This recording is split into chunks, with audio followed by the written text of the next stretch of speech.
দেখো classification of crystalline solid. Crystalline solid,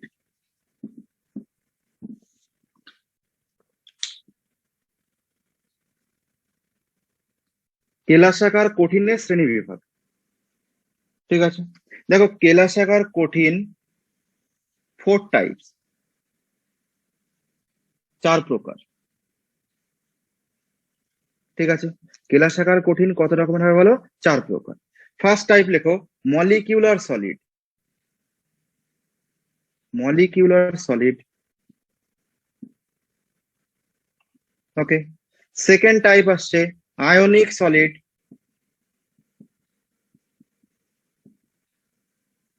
molecular solid, ionic solid. Next আসছে covalent, covalent or network solid. Network solid. আর last আসছে metallic solid. Metallic solid, okay. বেঙ্গলিতে লেখো আণবিক কঠিন, আণবিক কঠিন, আয়নীয় কঠিন। 2 নম্বর হচ্ছে আয়নীয় কঠিন,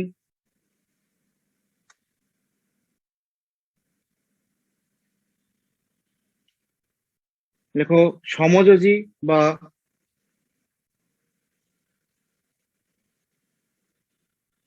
দেখো সমযোজী কঠিন। আর থার্ড আসছে ধাতব কঠিন, ফোর্থ আসছে ধাতব কঠিন। তাহলে ক্রিস্টালাইন সলিড যেটা আমরা পড়েছি তার ক্যারেক্টার সেটা কত টাইপস এর হবে বলো? 4 টাইপস। কি কি বলো? Molecular solid, ionic solid, covalent solid, metallic solid. Okay, আণবিক কঠিন, আয়নীয় কঠিন, আয়নীয় কঠিন, কোভ্যালেন্ট অর নেটওয়ার্ক সলিড, সমযোজী কঠিন, ধাতব কঠিন। ঠিক আছে, এবার বোঝো ভালো করে। ফার্স্টে আমরা যেটা পড়বো মলিকিউলার সলিড। ওকে, মলিকিউলার সলিড বলতে কি বোঝায় বোঝো আগে, তারপর লিখবো। দেখো, আচ্ছা, মলিকিউলার সলিডের মধ্যে ফার্স্ট অফ অল যেটা জানতে হবে যে মলিকিউলার সলিডের মধ্যে কোন বল কাজ করে, তাই না? আমি বলেছি না, যেগুলো সলিড যেহেতু তাদের মধ্যে অ্যাট্রাকটিভ ফোর্স কাজ করবে। তো মলিকিউলার সলিডের মধ্যে কি বল কাজ করে বলো? Van der Waals force. কি লিখবো বলো? Van der Waal, van der Waals force. ঠিক আছে, ভ্যান্ডার ওয়াল আকর্ষণ বল কাজ করে। ঠিক আছে, ভ্যান্ডার ওয়াল আকর্ষণ বলের মধ্যে সবচেয়ে মোস্ট ইম্পর্টেন্ট যেটা অনেক ক্ষেত্রে দেখা যায়, হাইড্রোজেন বন্ডিং। হাইড্রোজেন বন্ডিং একটা ভ্যান্ডার ওয়ালস ফোর্সের মধ্যে হাইড্রোজেন বন্ডিং এখানে কাজ করে। ঠিক আছে, আমি বলেছিলাম যে যে সমস্ত অ্যাটমের মধ্যে তুমি কোনো বল খুঁজে পাবে না তাকে আমরা কি বলবো বলো? ভ্যান্ডার ওয়াল ফোর্স, তাই না? তাহলে মলিকিউলার সলিডের মধ্যে যে আকর্ষণ বল কাজ করে তাকে বলা হয় ভ্যান্ডার ওয়াল ফোর্স। ওকে, এখন এক্সাম্পল কি হবে দেখো। তোমাকে যদি বলা হয় যে H2O সলিড, H2O সলিড, ওকে, যাকে বলা হয় আইস। ঠিক আছে, বরফ। নেক্সট তোমাকে যদি বলা হয় আর্গন সলিড, সলিড, আর্গন কঠিন। তোমাকে যদি বলা হয় CO2 সলিড, তোমাকে যদি বলা হয় H3BO3 সলিড, সব কঠিন লিখবে পাশে, সলিড। যদি তোমাকে বলা হয় P4 সলিড, তোমাকে যদি বলা হয় I2 সলিড, তোমাকে যদি বলা হয় S8 সলিড। ঠিক আছে, তোমাকে যদি বলা হয় S8 সলিড। তাহলে দেখো, এই যে এখানে যে কঠিন গুলো তুমি দেখতে পাচ্ছ, এগুলো সব কি ধরনের কঠিন বলো? Molecular solid. বোঝা গেছে? মলিকুলার মানে আণবিক কঠিন। এদের মধ্যে কি ধরনের বল কাজ করে বলো? ভ্যান্ডার ওয়াল ফোর্স, এবং স্পেশালি কিছু কিছু মলিকুলস এর মধ্যে হাইড্রোজেন বন্ড কাজ করে, যেমন H2 আমরা জানি। ঠিক আছে, এখানে দেখো আর্গন সলিড। যদি তুমি কোনো আর্গনকে লিখে নাও। যদি তুমি কোনো আর্গনকে কঠিনে পরিণত করতে চাও, কিভাবে করবে বলো? এরা তো মনো অ্যাটমিক হয় না, তাহলে আর্গন, এখানে একটা আর্গন আছে, এখানে আর একটা আর্গন রয়েছে, বলে এদের মধ্যে কোন বল কাজ করে বলো, যেতে এরা কঠিনে পরিণত হয়? বলেছি যে দেখো, মলিকুলার সলিডের মধ্যে কি কাজ করে বলো? ভ্যান্ডার ওয়াল ফোর্স। বোঝা গেছে? তাহলে আর্গন যদি কঠিনে পরিণত হয়, তাহলে এর মধ্যে কোন বল কাজ করবে বলো? ভ্যান্ডার ওয়াল। বোঝা গেছে? তাহলে মলিকুলার সলিডের মধ্যে যে অ্যাটমস পাওয়া যাবে সেগুলো কি হবে বলো? মলিকুলার সলিডের মধ্যে যে বল মানে এখানে যে মানে কনস্টিটিউয়েন্ট পার্টিকেলস কি হবে বলো? মলিকুলার সলিডের লেখো atoms or molecules. Atoms or molecules. ঠিক আছে? তাহলে মলিকুলার সলিডের মধ্যে, মলিকুলার সলিড তৈরি করার জন্য যে কনস্টিটিউয়েন্ট পার্টিকেলস তারা কি হবে বলো? পরমাণু বা অণু। বোঝা গেছে? তুমি ভালো করে দেখো, H2O কি বলো? অণু। এয়ার কি? পরমাণু। H2O molecules, air atoms. বোঝা গেছে? তাহলে অ্যাটমস এবং মলিকিউলস এর মধ্যে, অ্যাটমস এবং মলিকিউলস এর মধ্যে যদি van der wall force of attraction কাজ করে, ফলে এরা যদি কঠিনে পরিণত হয়, তাহলে যে ধরনের কঠিন পাওয়া যায় তাকে বলা হয় মলিকিউলার সলিড। ক্লিয়ার হয়েছে একদম?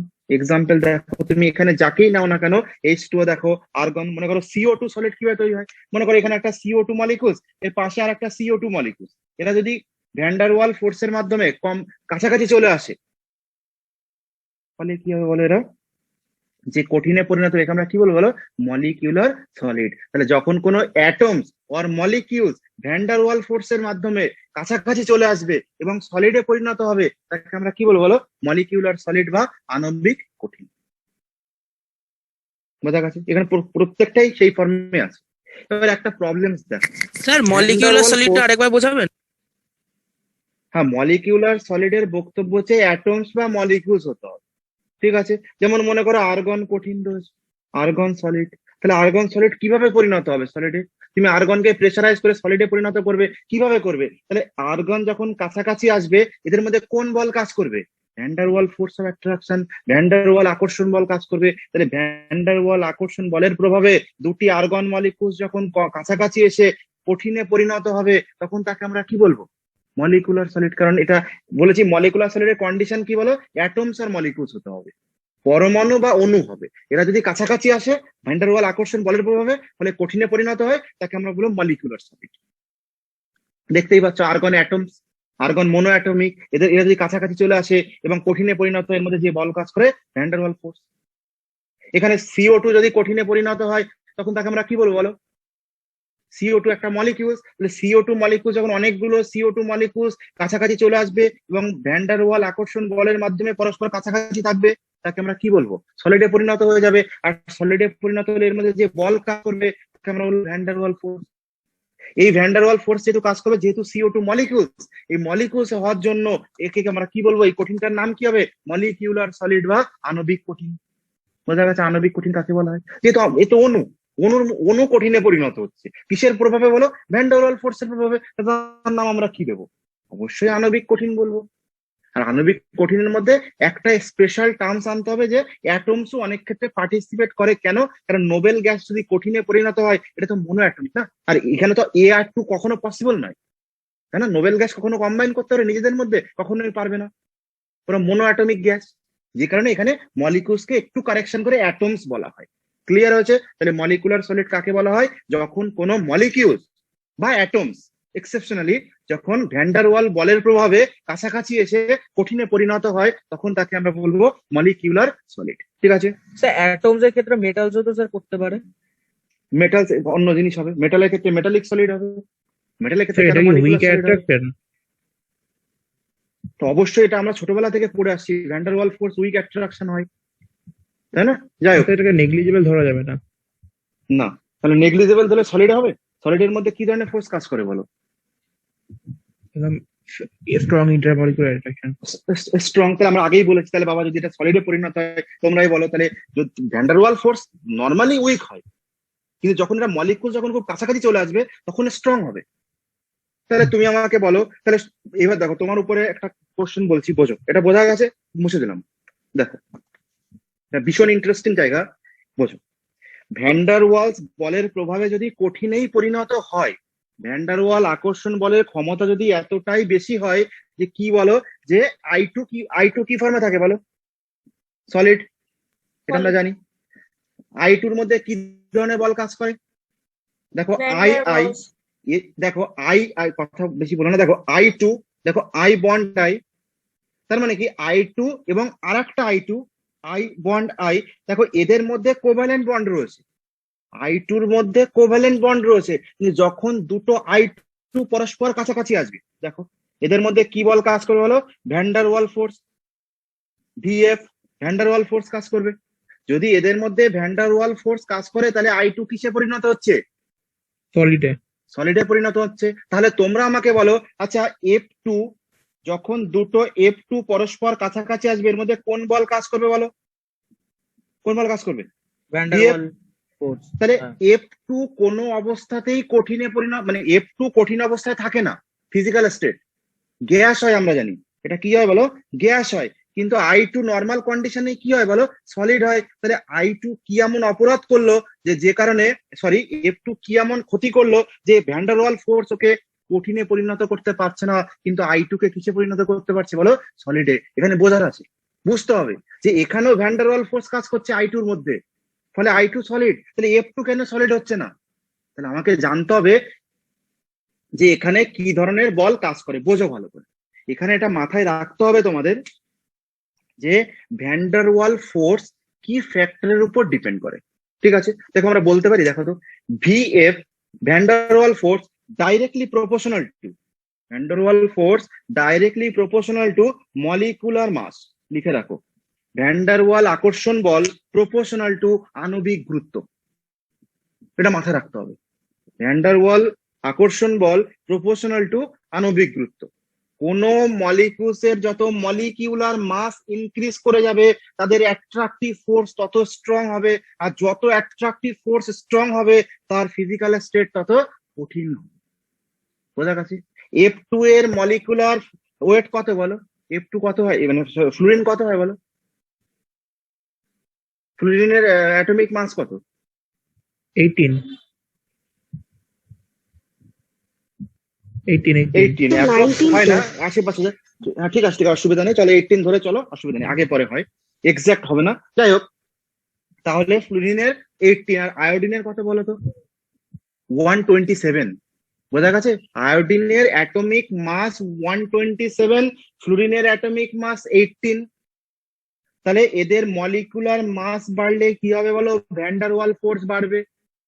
মানে যদি ফ্লুরিনের মধ্যে যতটা অ্যাট্রাকটিভ ফোর্স কাজ করবে, আয়োডিনের মধ্যে তার থেকে অনেক বেশি অ্যাট্রাকশন ফোর্স কাজ করবে। যে আয়োডিনের মধ্যে অ্যাট্রাকশন ফোর্স বেশি কাজ করে, তাহলে আই টু কিসে কনভার্ট হয়ে যাবে বলো? সলিড, কিন্তু ফ্লুরিন গ্যাস। বোঝা গেছে? তাহলে ভ্যান্ডার ওয়াল ফোর্স কিসের উপর ডিপেন্ড করে? মলিকুলার মাসের উপর। তাহলে বোঝা গেছে মলিকুলার সলিড কাকে বলে, মলিকুলার সলিডের ক্যারেক্টার কি, এদের মধ্যে কি ধরনের ফোর্স কাজ করে, বেসিক্যালি কোন ফোর্স কাজ করে। অনেক ম্যাক্সিমামই হাইড্রোজেন বন্ড অনেক ক্ষেত্রে দেখা যায়, হাইড্রোজেন বন্ড হলে তার সলিড স্ট্রং হয় অনেক।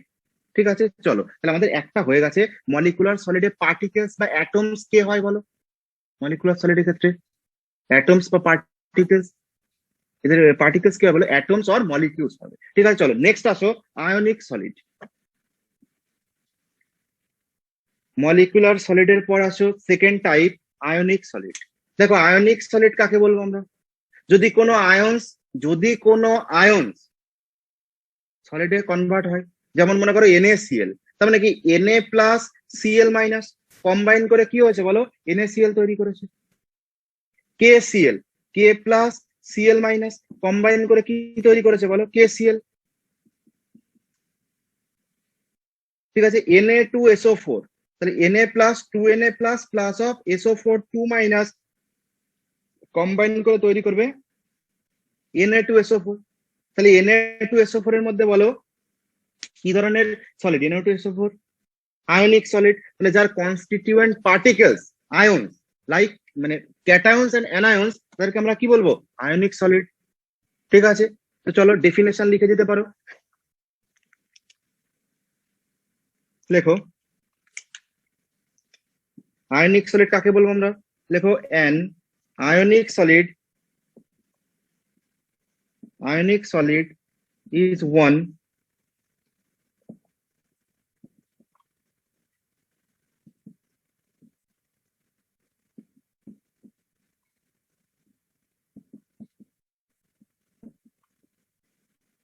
particles are oppositely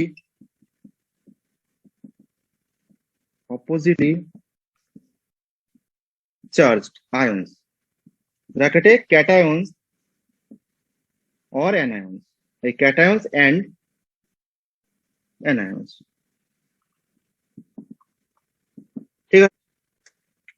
ঠিক আছে চলো দেখো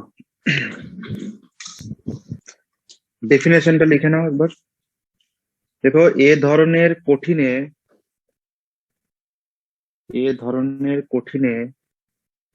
গঠনকারী কণাগুলি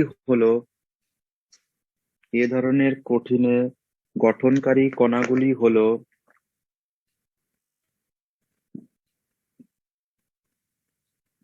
বিপরীত আধানযুক্ত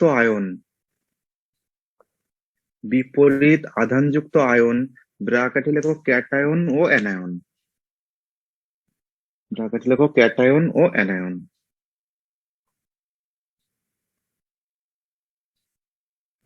স্যার আরেকবার বলুন। এ ধরনের কঠিনে গঠনকারী কণাগুলি হলো বিপরীত আধানযুক্ত আয়ন ব্র্যাকেটে ক্যাটায়ন ও অ্যানায়ন।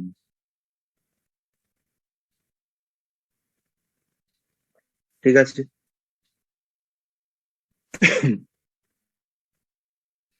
তার মানে মলিকুলার সলিড বোঝা গেছে, আয়নিক সলিড হয়ে গেছে। ঠিক আছে নেক্সট আসছে কোভ্যালেন্ট বা নেটওয়ার্ক সলিড।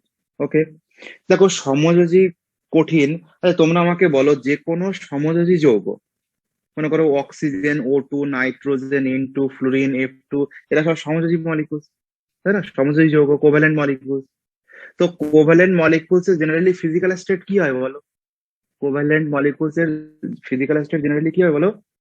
লিকুইড বা গ্যাস হয়, তাই না? আমরা তো এটা দেখেছি কোভ্যালেন্ট মলিকুলস এর ফিজিক্যাল স্টেট জেনারেলি যেটা দেখা যায় যে লিকুইড বা গ্যাস। তাহলে কোভ্যালেন্ট সলিড কিভাবে তৈরি হবে? Naturally solid. ঠিক আছে তোমরা এটা খুবই সবাই জানো, একটা এক্সাম্পল বলো তো, যে কোভ্যালেন্ট মলিকুলস মানে নন মেটাল অধাতু কিন্তু কঠিন, কি বলো? সবাই জানে। Sir camphor. হ্যাঁ স্যার গ্রাফাইট। গ্রাফাইট, একদম এটাই, ভেরি গুড গ্রাফাইট। আর একটা হচ্ছে ডায়মন্ড। ঠিক আছে মোস্ট ইম্পর্টেন্ট যেটা ডায়মন্ড, সমস্তই কার্বন দিয়ে তৈরি। ঠিক আছে ভালো করে দেখো তো যে ডায়মন্ডের মধ্যে কি ঘটনা ঘটে। ডায়মন্ডের স্ট্রাকচার কি বলো? টেট্রাহেড্রাল স্ট্রাকচার হয় ডায়মন্ডের। কার্বন 1 2 3 4, দেখো এখানে কার্বন, একটা কার্বন, এই কার্বন আবার টেট্রাহেড্রালি অ্যারেঞ্জ থাকে। দেখো এই কার্বন আবার টেট্রাহেড্রালি অ্যারেঞ্জ থাকে, এই কার্বন আবার টেট্রাহেড্রালি অ্যারেঞ্জ থাকে। তো বলো এইভাবে জুড়তে থাকে, ক্রমশ বড় হবে চেন বড় হয়ে কি তৈরি করবে বলো? একটা নেটওয়ার্ক তৈরি করবে না, জালক তৈরি করবে না? এই জন্য একে বলা হয়, এদের মধ্যে বন্ড কি রয়েছে বলো তো? এদের মধ্যে বন্ড আছে কোভ্যালেন্ট বন্ড। কিন্তু মলিকিউলস যেহেতু অনেকগুলো অ্যাটমস কম্বাইন করে কি তৈরি করছে বলো? সলিডে পরিণত হচ্ছে, এই জন্য এটাকে বলা হয় কোভ্যালেন্ট মলিকিউলস এর মধ্যে সলিড। তাহলে কোভ্যালেন্ট সলিড বা নেটওয়ার্ক সলিড। এটা যেন ভুল না হয় যে কোভ্যালেন্ট বন্ড থাকলেই সলিড হবে, একদমই ভুল কথা।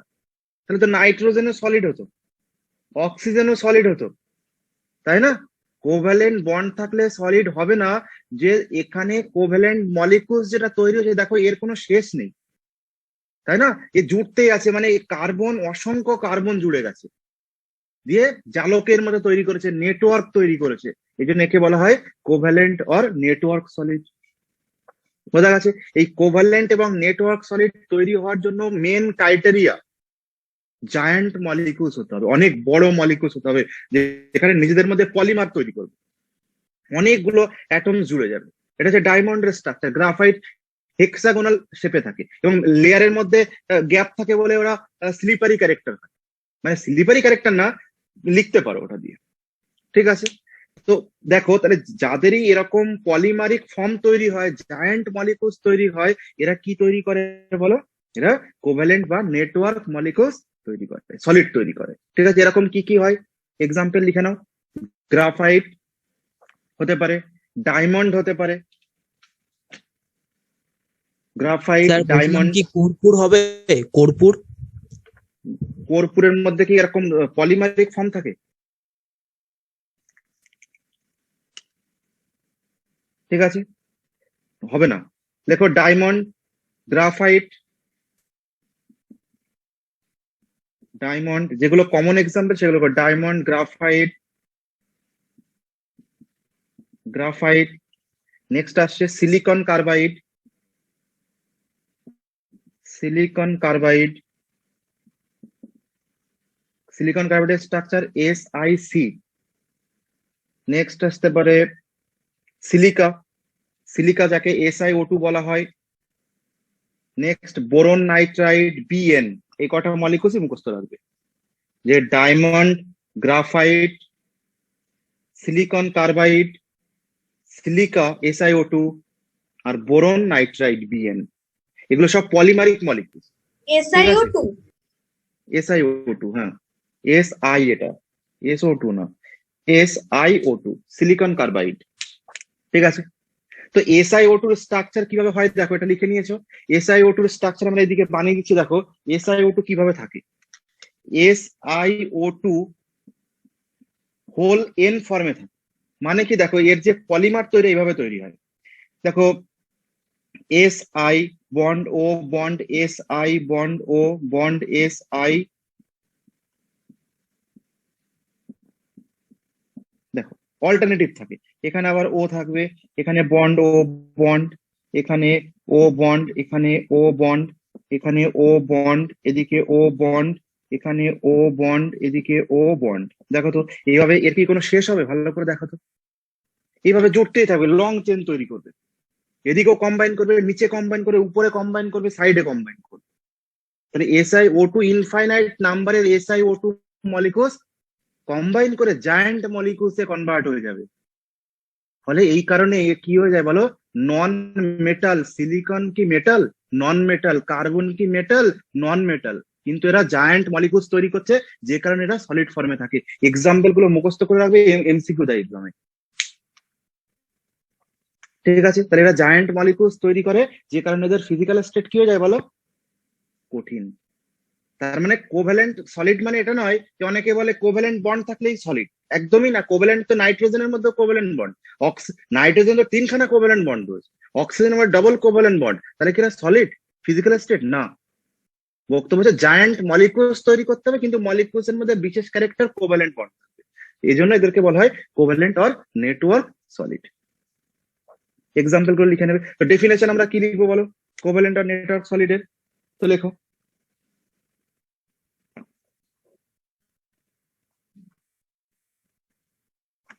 দেখো লেখো এ covalent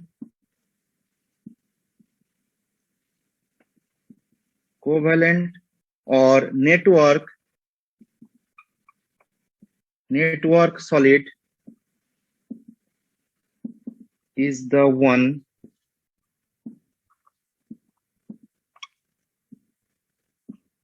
who is the constituent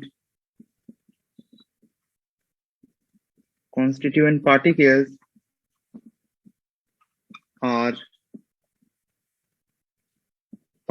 are non-metal atoms held together by strong covalent bond.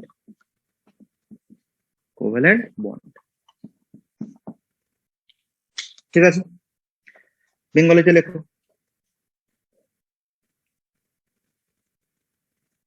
দেখো এ ধরনের কঠিনে গঠনকারী কণা হলো অধাতব পরমাণু। এ ধরনের কঠিনে গঠনকারী কণা হলো অধাতব পরমাণু। ওকে, দাঁড়িয়ে দাও।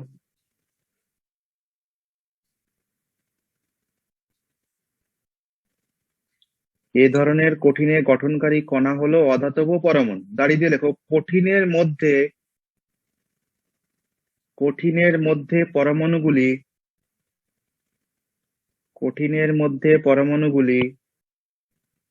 সমযোজী বন্ধনের মাধ্যমে যুক্ত থাকে।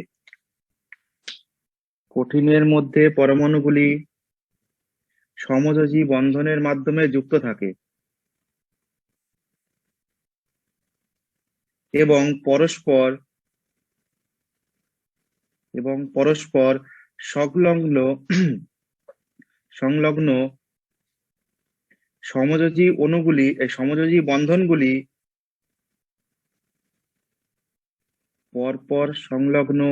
সমযোজী বন্ধনগুলি ত্রিমাত্রিক দেশে মানে 3 ডাইমেনশনাল স্পেসে বিন্যস্ত হয়ে জায়ান্ট ত্রিমাত্রিক? মলিকিউলস দেশে বিন্যস্ত হয়ে অতিকায় মানে জায়ান্ট মলিকিউলস গঠন করে। এক্সাম্পল তো বলেই দিয়েছি আমরা আগে, ঠিক আছে।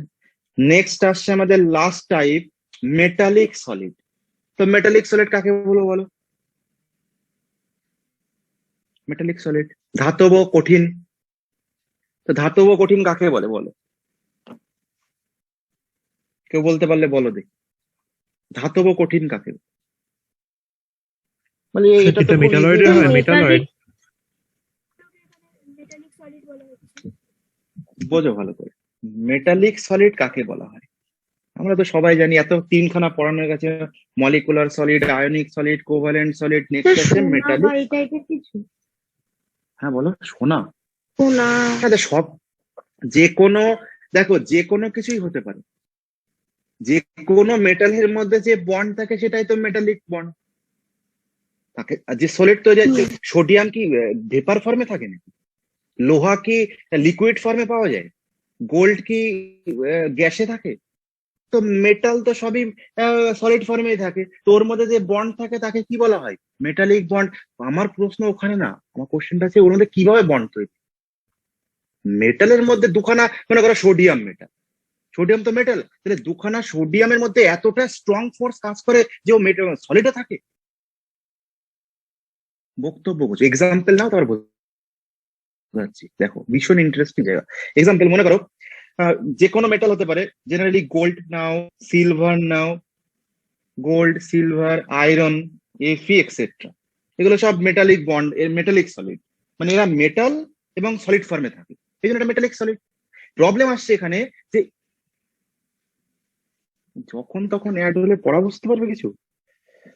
দেখো মেটালিক সলিডের বক্তব্য বোঝা গেছে যে ধাতব কঠিন হওয়ার জন্য ধাতু, গোল্ড, সিলভার, আয়রন, এগুলো সব ধাতু, এদের মধ্যে যে বন্ড থাকে এরা সলিড ফর্মে এক্সিস্ট করে, যে কারণে এদের মধ্যে যে বন্ড থাকে এদেরকে বলা হয় মেটালিক সলিড।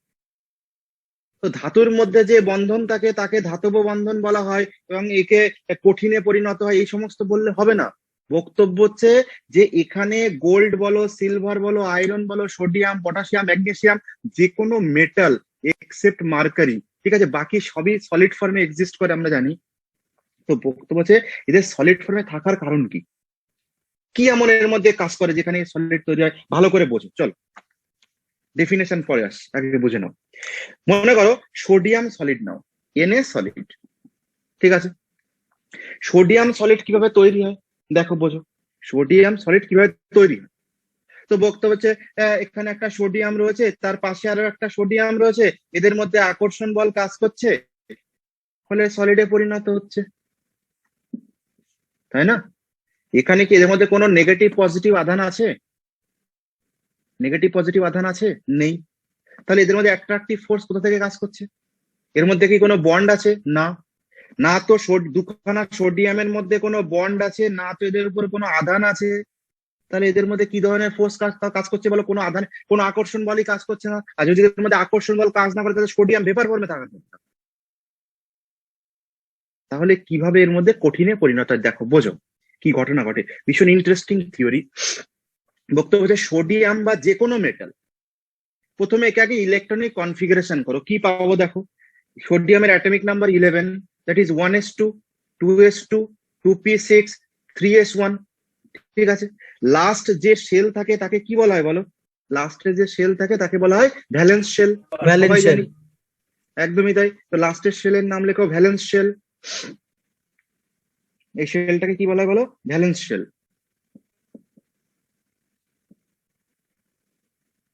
শেল বা যোজ্যতা কক্ষ, একে কি বলা হয় বলো?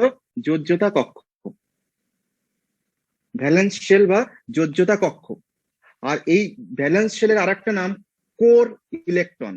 এখানে যে ইলেকট্রন প্রেজেন্ট থাকে, ভ্যালেন্স শেলে যে ইলেকট্রন প্রেজেন্ট থাকে তাকে বলা হয় কোর ইলেকট্রন।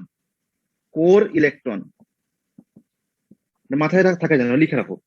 ঠিক আছে, তাহলে যে কোনো মেটালের যে ভ্যালেন্স শেল, এই যে লাস্ট যে অরবিটাল তাকে বলা হয় ভ্যালেন্স শেল, যোজ্যতা কক্ষ।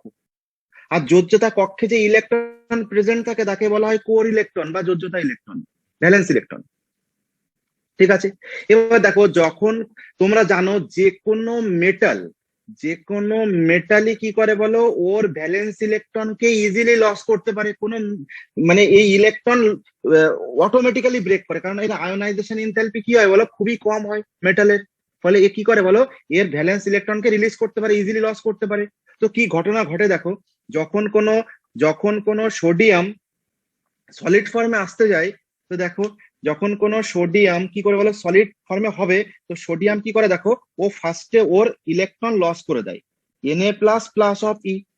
সোডিয়াম কি করবে যখন সলিড ফর্মে হবে, তার আগে সোডিয়াম কি করে দেখো, Na+ এবং ইলেকট্রন লস করে দেয়। সোডিয়াম ভ্যালেন্স ইলেকট্রন লস করার পর এই যে ইলেকট্রনকে কি বলা হয় বলো? Core electron. কোর ইলেকট্রন, এটা আমরা অলরেডি দেখে নিয়েছি, কোর ইলেকট্রন। এবার ভালো করে বোঝো, ভীষণ ইন্টারেস্টিং জায়গা, যে কোনো মেটাল তার ভ্যালেন্স ইলেকট্রন লস করার পর বাকি যে ক্যাটায়ন তৈরি হয়, কোন ইলেকট্রন ত্যাগ করার পর cation, only valence electron release করার পর যে ক্যাটায়ন তৈরি হয়, একে বলা হয় কার্নেল। এ কি বলা হয় বলো? কার্নেল। কর্নেল নয় কিন্তু, কার্নেল, KERNEL, কার্নেল। ঠিক আছে, এর বাংলা নেই, এটাই লিখতে হবে, কার্নেল। ঠিক আছে, তাহলে দেখো, তাহলে যে কোনো মেটাল তার ভ্যালেন্স ইলেকট্রন বা কোর ইলেকট্রন রিলিজ করার পর বাকি যে ক্যাটায়ন ফরমেশনে থাকে তাকে বলা হয় কার্নেল। এবার কি ঘটনা এরকম ঘটে দেখো, কিরকম, যে এই যে ইলেকট্রন তৈরি হয়ে গেছে, এই সোডিয়াম Na+ গুলো এইভাবে অ্যারেঞ্জ হয়ে যায়। সোডিয়াম গুলো এইভাবে কি হয় বললো, অ্যারেঞ্জ করে, কিভাবে দেখো দেখিয়ে দিচ্ছি। Na+ এবং এর মিডলে ইলেকট্রন আছে। ঠিক আছে, ইলেকট্রন তো নেগেটিভ আধান, তো এই সোডিয়াম কি করছে দেখো, ইলেকট্রনকে অ্যাট্রাক্ট, চারিদিক থেকে কি করে বলো, ইলেকট্রনকে অ্যাট্রাক্ট করছে। ভালো করে বোঝো, এই কোর ইলেকট্রন এবং কার্নেল এরা কি করছে দেখো, কোর ইলেকট্রন মিডলে চলে আসবে, আর কার্নেল গুলো যে পজিটিভ চার্জ যুক্ত যে ক্যাটায়ন, এরা এর সাইডে চলে আসবে। ফলে চারিদিক থেকে ওই ইলেকট্রনকে অ্যাট্রাক্ট করতে চাইবে। তাহলে যত এরা ইলেকট্রনকে অ্যাট্রাক্ট করে তত কাছাকাছি চলে আসবে, তাই না? যত এরা কাছাকাছি চলে আসবে তত এরা সলিড ফর্মে তৈরি হয়ে যাবে। বোঝা গেছে? ভীষণ ইন্টারেস্টিং জায়গা, কোনো আধান ছিল না কিন্তু কত চার্জ তৈরি হয়েছে। বক্তব্য হচ্ছে এই অবধি বোঝা গেছে কার্নেল এবং কোর ইলেকট্রন কি জিনিস। কোর ইলেকট্রন মানে ভ্যালেন্স ইলেকট্রন রিলিজ করার পর যে ইলেকট্রন, সেটা হচ্ছে কোর ইলেকট্রন। বাকি যেটা থাকবে তাকে বলবো কার্নেল।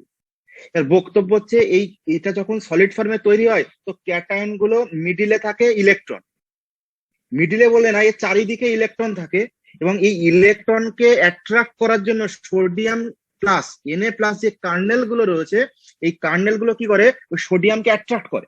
ঠিক আছে, ফলে এরা কি করে বলে, এদের মধ্যে একটা তীব্র আকর্ষণ বল কাজ করে, কারণ চারিদিকে ইলেকট্রন রয়েছে না, চারিদিকে ইলেকট্রন রয়েছে, দেখো যে কোনো দিক থেকে অ্যাট্রাক্ট করছে ওকে, নন ডাইরেকশনাল অ্যাট্রাকশন হয়। বোঝা গেছে? এটাকে বলা হয় ইলেকট্রন সি। ঠিক আছে, বোঝা গেছে? ইলেকট্রনের সমুদ্র বলা হয় এই জায়গাটাকে, ইলেকট্রন সি বলা হয়। বোঝা গেছে? কারণ এদিকে বলছি যে যেখানে সেখানে ইলেকট্রন কার্নেল গুলো তার মানে কোর ইলেকট্রন গুলোকে অ্যাট্রাক্ট করে। যে দুজন দুজনকে করছে, তাই তো মানে কাজ। অপোজিট চার্জ কি করে বলো? ইলেকট্রন Na প্লাস কে করছে, আবার Na প্লাস ইলেকট্রন করছে, এরকম। জেনারেলি Na প্লাস ইলেকট্রনকে অ্যাট্রাক্ট করে, ঠিক আছে? তো দুজন দুজনকেই করতে পারে, তো এর ফলে কি ঘটনা ঘটছে বলো? অ্যাট্রাকশন কাজ করছে। আর চারিদিকে ইলেকট্রন প্রেজেন্ট হচ্ছে, এই ইলেকট্রনকে অ্যাট্রাক্ট করার জন্য এর চারিদিক থেকে আবার কার্নেল চলে এসছে, এই ইলেকট্রনকে অ্যাট্রাক্ট করে এদিক থেকে কার্নেল চলে এসছে, এখানে অ্যাট্রাক্ট করে এদিক থেকে, চারিদিক থেকে Na প্লাস চলে এসছে। ফলে ইলেকট্রনের যে এখানে যে ইলেকট্রন চারিদিকে রয়েছে তার চারিদিকে কার্নেল অ্যারেঞ্জ করে কি তৈরি হচ্ছে বলো? স্ট্রং ফোর্স অফ অ্যাট্রাকশন কাজ করছে, এই জন্য একে সলিড ফর্মে তৈরি হচ্ছে। মনে করো Fe3+, আয়রন 3+, আর সোডিয়াম প্লাস, বলতো কার হার্ডনেস বেশি হবে, কে বেশি শক্ত হবে? অবশ্যই Fe3+। কেন? কারণ এখানে যে অ্যাট্রাকটিভ ফোর্স, সোডিয়ামের মধ্যে +1 ইলেকট্রনকে অ্যাট্রাক্ট করছে, আর আয়রন, এখানে যদি আয়রন থাকতো তো Fe3+ ইলেকট্রনকে অ্যাট্রাক্ট করছে। কার ক্ষেত্রে অ্যাট্রাকশনের পাওয়ার বেশি হবে? অবশ্যই আয়রনের ক্ষেত্রে। আয়রনের ক্ষেত্রে, লোহার ক্ষেত্রে অ্যাট্রাকশনের পাওয়ার বেশি হওয়ার জন্য ও কি হবে বলো? স্ট্রং হবে, হার্ড হবে। সোডিয়ামকে চাকু দিয়ে কাটা যায়, কেন? এর কারণ এর মধ্যে অ্যাট্রাকটিভ ফোর্স কাজ করছে কিন্তু অতটা স্ট্রং নয়, কারণ শুধু +1 এর মধ্যে অ্যাট্রাকশন হচ্ছে, আর আয়রনের মধ্যে +3 তে হচ্ছে, ফলে ওর হার্ডনেস অনেক বাড়বে। বোঝা গেছে? কার্নেল তাহলে মেটালিক বন্ড যদি তোমাকে বলা হয়, এই মেটালিক সলিড বলে কোনো মানে নেই। বক্তব্য হচ্ছে এক্সামে দিতে পারে মেটালিক বন্ড। মেটালিক বন্ড আমরা কাকে বলবো? বলছে কার্নেল এবং কোর ইলেকট্রনের মধ্যে যে ইলেকট্রোস্ট্যাটিক ফোর্স অফ অ্যাট্রাকশন কাজ করছে, একেই বলা হয় মেটালিক বন্ড। বোঝা গেছে? তাহলে কি বলো? কার্নেল অ্যান্ড কোর ইলেকট্রনের মধ্যে যে অ্যাট্রাকটিভ ফোর্স কাজ করছে তাকেই বলা হয় মেটালিক বন্ড। কি লিখবো বলো? লেখো মেটালিক বন্ড, হেডিং দিয়ে নাও মেটালিক বন্ড। লেখো it is electrostatic, it is electrostatic, electrostatic force বা electrostatic force of attraction, force of attraction between cation, between kernel and core electron, kernel and core electron, core electron। ঠিক আছে, তো কি লিখবো বলো? তাহলে মেটালিক বন্ড কাকে বলা হয় বোঝা গেছে? মেটালিক বন্ডের ডেফিনেশন না, মানে ইলেকট্রোস্ট্যাটিক ফোর্স কাজ করে কার মধ্যে বলো? কার্নেল এবং কোর ইলেকট্রনের মধ্যে, তাকেই বলা হয় ধাতব বন্ড। বাংলায় লেখো, লেখো ধাতব কেলাসের মধ্যে, ধাতব বন্ধন হেডিং দাও, দিয়ে লেখো ধাতব কেলাসের মধ্যে ইলেকট্রন সমুদ্রে, ধাতব কেলাসের মধ্যে ইলেকট্রন সমুদ্রে অবস্থিত ধাতব ক্যাটায়ন এবং, ধাতব ক্যাটায়ন এবং ইলেকট্রনের মধ্যে যে দিকহীন,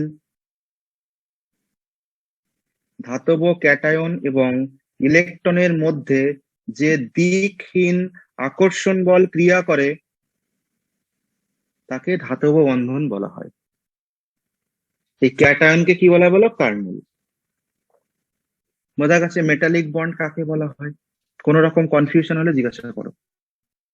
example, all metals like gold, silver, iron etcetera. Sir বেঙ্গলিটা আরেকবার বলবেন? হ্যাঁ লেখো, ধাতব কেলাসের মধ্যে, ধাতব কেলাসের মধ্যে ইলেকট্রন সমুদ্রে অবস্থিত, ধাতব কেলাসের মধ্যে ইলেকট্রন সমুদ্রে অবস্থিত ধাতব ক্যাটায়ন এবং ইলেকট্রনের মধ্যে যে দিকহীন, ইলেকট্রনের মধ্যে যে দিকহীন আকর্ষণ বল ক্রিয়া করে তাকে ধাতব বন্ধন বলে। ইংলিশে লিখে রাখো ডেফিনেশন ভালো করে। লেখো the non directional force of attraction, the non-directional force of attraction operating between the metal ions, the non-directional force of attraction operating between the metal ions and electrons in the electron C, in the electron C metal ions is called metallic bond.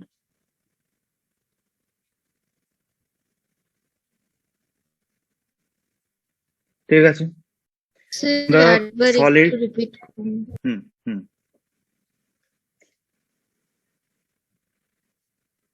দেখো the non-directional force of attraction, the non-directional force of attraction operating between the metal ions and electrons in the electron C surrounding the metal ions is called metallic bond. Example তো বলে দিচ্ছি, all metals like gold, silver, copper, iron, etc. ঠিক আছে।